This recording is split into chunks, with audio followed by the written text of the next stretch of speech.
Hey, how are you guys? It is Harrison Barron from growth-generators.com. Now, in this video, I'm going to be covering unconventional ways to grow your sales and marketing at your MSP. Now, I promise you, you've probably never heard of all of these. So we're going to take a deep dive. And if you've already watched a bunch of other videos on common sales and marketing techniques, I promise you these are not in there. You are going to get some amazing takeaways because I've done a ton of research on them. Before I get into today's video, I do want to invite you to go check out my links below. There's a masterclass, there's a buyer persona sheet, things that are going to make you significantly more successful in your MSP, both sales and marketing. So let's get into it. First and foremost, I will preach this till I die.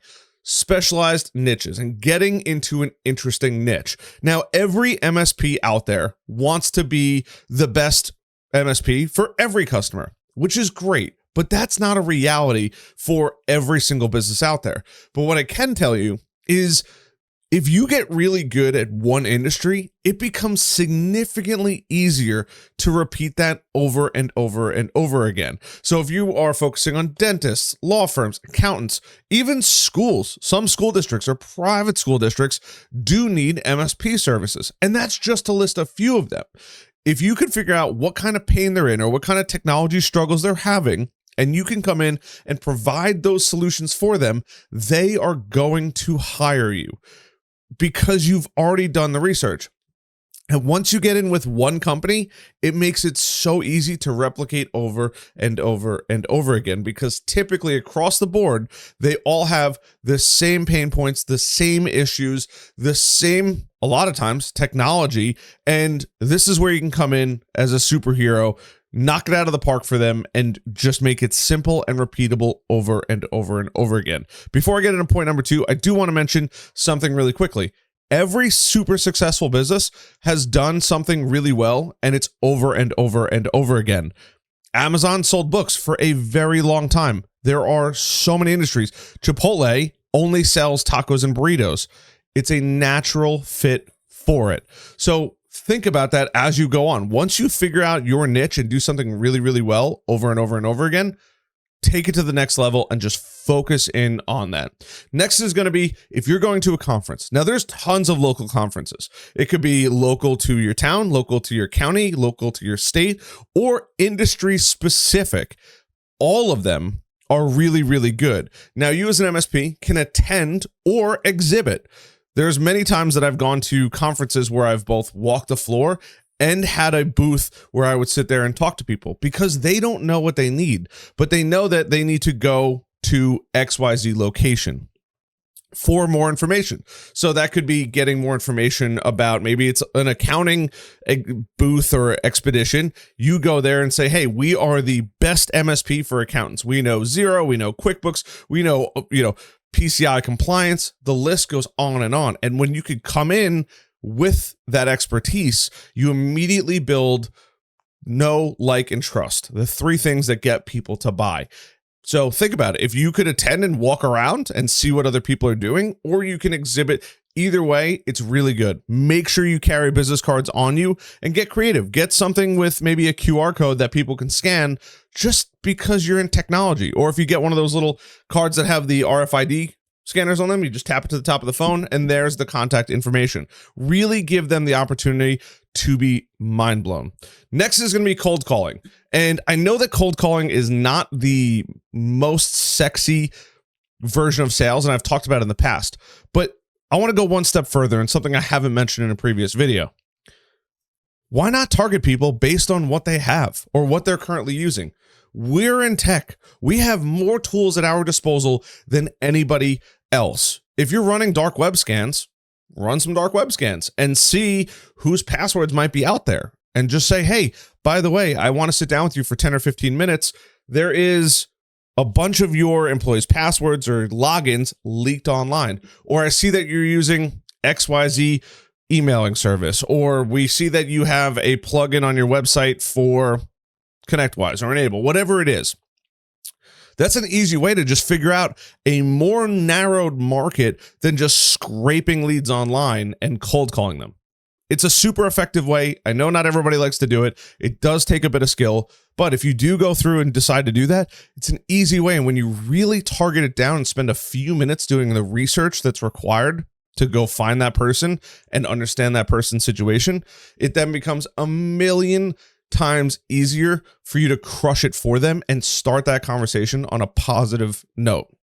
Next is going to be digital marketing. I think digital marketing is super slept on. There are so many ways that MSPs could use digital marketing. Now, that list goes on and on. I will preach again, you need a CRM. If you don't have a CRM, a customer relationship manager, you need one. I do recommend one specifically called Go High Level, but there's other great ones like HubSpot or Salesforce, although it can be a little tricky, Pipedrive, but you have to have something that's going to keep track of your potential customers' information. But not only that, you want something that can manage your social media, and you want to start to get into some different areas, whether that's building Facebook groups, that could be looking at creating content specifically for your target audience, and starting to build that content creation. That's what kind of why I said it varies, because that's my next point, which is content creation. So leveraging digital marketing strategies while also creating content, videos, podcasts, educational material. It could be blogging, although it is a little bit old. It is still super useful. Hey, we know XYZ company got hacked. This is going on. This is going on. This is how we're going to help keep you safe. And by creating that content, believe it or not, most MSPs aren't creating content. They're more than likely buying it from some kind of content production company, and it's not real and genuine. I see it more often than not, and I don't want to put anyone on blast, but when I make those videos going over people's websites, I see it all the time. It's super thin, it's super shallow content. It's very clear that it's not original or made specifically by that company. Go be the pioneer. Go create that content and be the end source for prospects and customers to come back and say, oh, this MSP knows everything that I want to know. It's a no-brainer. Yes, it does take a little bit of work on your end, but the value and payoff is nearly infinite. And to take it even one step further, as soon as you onboard a client, get a testimonial. Take out this little device. Hey, do you mind 1 second really quickly? Yes, it's a little unprofessional. We can do a professional one, but I just want to throw my phone out and I want to just record the two of us and you giving me a quick testimonial. It would mean the world to us and our business, and it's a way to help us grow. It is so incredibly valuable. Next is going to be figure out whether or not you're targeting a local or global market. Now, everybody wants to serve the world and as many customers that are in it as possible, which is fine. You might have an MSP where you could potentially do that, where they might have a on-site staff, but they really need that level 1, level 2, and even some level 3 tech support that their in-house IT person can't handle. But that in-house IT person can be the eyes, the ears, the hands, the feet that go around, swap out computers, check to see if computers are plugged in, swap out a monitor, and you as your MSP are the quarterback taking care of everything, and you're just throwing him touchdown passes. That's really it. It is a fantastic way to do it. I've seen some incredibly successful MSPs. They don't have a single person leave the office. They deal directly with the in-house IT person. It's usually 1, maybe 2 people, and they are the support team that's outsourced. If there's any hardware that needs to go in, they buy it, they mail it in, they bill the customer, and it's over and done with. That IT person can take it from there. It is a super simple business concept, but that's not for everybody. If you're a local person, start thinking locally about everything that I just mentioned, because it's going to help you grow over time. And last but not least is your value proposition. And any test that you can say like, hey, we do this for free. Now, when I say value proposition, it's a combination of everything that I just spoke about, but also give things away. I know that we don't like to give things away, but there is tons of tools that you know about and I know about. Rapid Fire Tools is one of them that could run a quick scan on somebody's system and see, hey, what's going on? What's the server health? And give it away for free. It's called a lead magnet. You basically say, hey, by the way, we're going to do a quick little test on your system, and we're going to say, hey, this is good, bad, ugly, or really healthy. And we're going to show you exactly where you fall in this whole thing, and leverage that. By you giving away something for free, it immediately makes you more valuable, because your competitors who are not watching these videos aren't willing to do any of that. And because they're not, it then gives you a massive opportunity to grow excessively quickly in the space because you're the only one doing something super unique.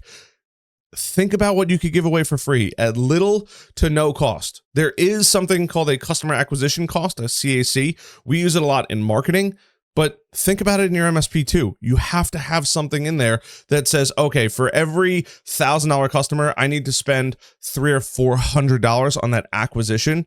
That's a reasonable turnaround. Or maybe that entire first month, that $1,000 is your customer acquisition cost, and you still get 11 months of that monthly recurring revenue that we all love. So get kind of creative with it. Think about what tests or services you can offer.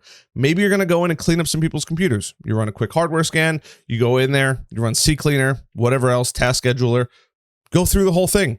Do your process, but give some value away for free because I promise you, you're probably the only one doing it compared to all of the other competitors out there. And that's it.